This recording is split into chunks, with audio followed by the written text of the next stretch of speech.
भक्त सदैव ये जानकर विश्राम करे कि कोई है जो सदैव उसका ध्यान रखता है।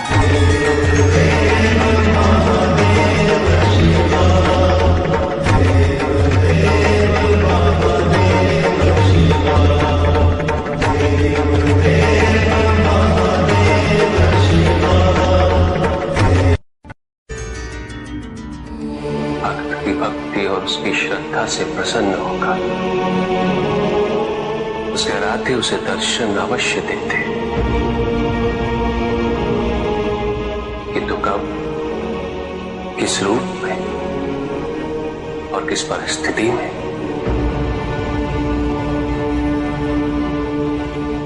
इसका पूर्व ज्ञान होना भक्त के लिए संभव नहीं होता। जब जब भक्त भगवान का ध्यान करता है, तब तब भगवान भक्त का ध्यान रखते हैं।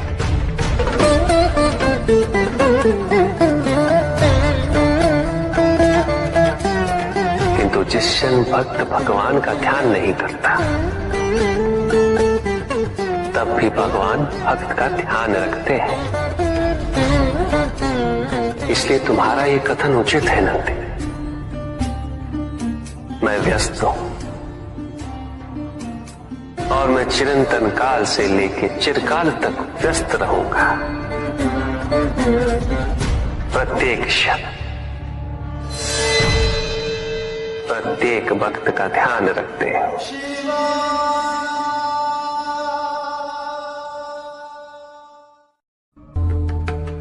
जिसके कारण स्वार्थ, विनाश, क्रूरता, अशांति और भय में वृद्धि हो, वह अज्ञान है। किंतु जो व्यक्ति को उदार, निर्भीक, सहनशील और विनम्र बनाए, वही ज्ञान है। अज्ञान की शक्तियां दुरुपयोग करने हेतु प्रेरित करती हैं, किंतु जो अपनी शक्तियों और अपने सामर्थ्य के प्रति अपने उत्तरदायित्व को समझाए, जो न केवल अपने अपितु अपने से पहले संसार के उद्धार हेतु प्रोत्साहित करे, वो ज्ञान है। ज्ञान का मूल उद्देश्य ही परोपकार है, सृजन है।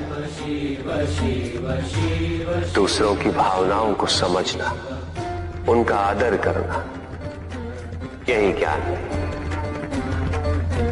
क्योंकि ज्ञान हमें न केवल अपने अपितु दूसरों के दुख और सुख के प्रति भी संवेदनशील बनाता है।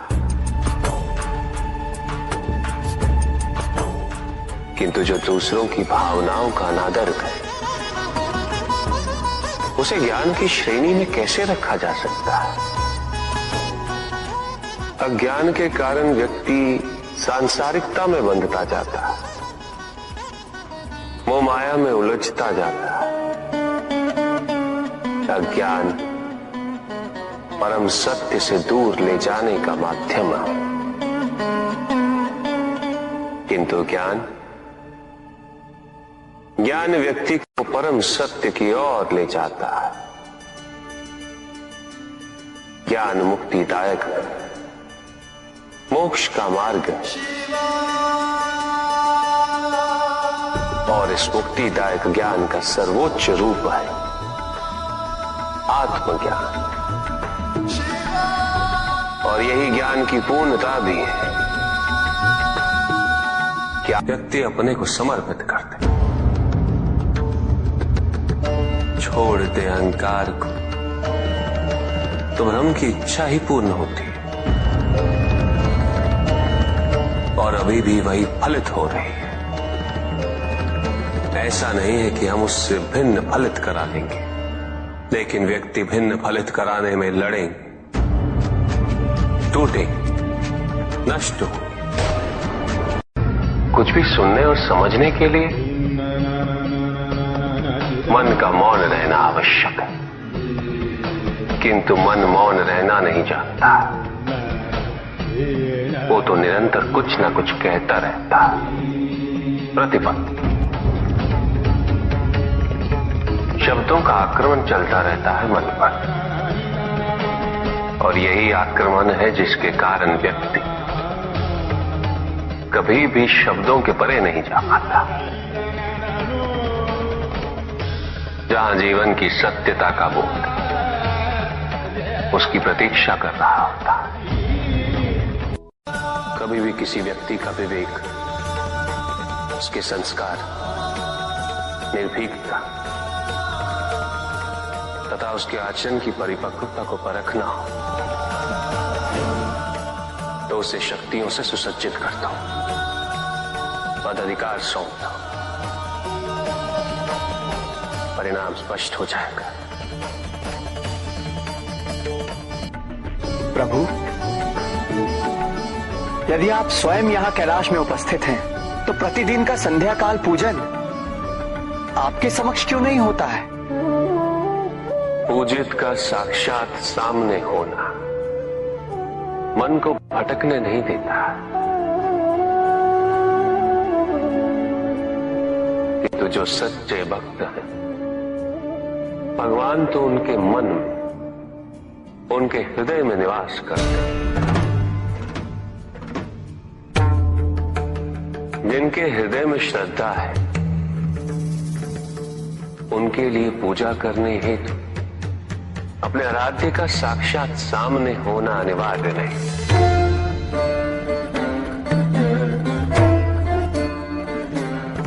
वो तो अपने मन के नेत्रों से प्रतिपल उनके दर्शन पा रहे हैं।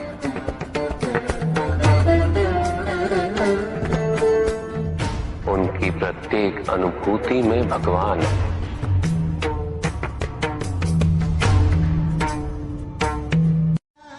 सुख आंतरिक होता है, संतोष आंतरिक होता है। उन्हें बाहरी तत्वों से रेखांकित और परिभाषित नहीं किया जा सकता, आकार से नहीं पाया जा सकता। आकार के आधार पर केवल अहंकार ही उत्पन्न होता है, क्योंकि आकार से तुलना करने का संदर्भ प्राप्त हो जाता है। यदि तुम्हारा आकार छोटा है तो तुमसे भी छोटा कोई ना कोई अवश्य होगा, और यदि उसी प्रकार तुम विशाल हो तो तुमसे भी विशाल इस संसार में कोई ना कोई अवश्य होगा। इसीलिए शरीर या आकार की तुलना करना कभी भी शाश्वत सुख का आधार नहीं बन सकता। युद्ध किसी व्यक्ति से नहीं गणेश, मानसिकता से होता। युद्ध में संघर्ष अच्छाई या बुराई का नहीं होता, सभी में अच्छाई है और बुराई भी है पुत्र। युद्ध तो विचारधाराओं का होता है। व्यक्ति अपने पराक्रम पर, अपनी क्षमता पर